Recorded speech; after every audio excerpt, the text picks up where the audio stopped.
To erase all of the information stored on Dustin Combo, you can perform a hard reset.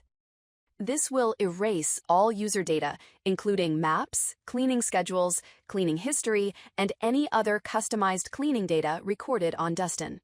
To perform a hard reset, remove Dustin from his charging station and ensure he's powered on. The hard reset is embedded in Dustin as one of his home checkup test steps.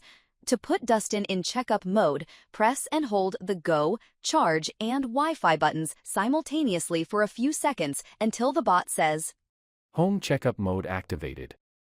In this mode, Dustin's LiDAR sensor rotates. Do not perform a complete home checkup test. Instead, press the Wi-Fi button 6 times until you hear, Reset device. Then press Go. Dustin's data is now being erased.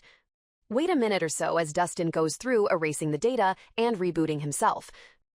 Once Dustin's rebooted and the screen lights up again, the hard reset is complete.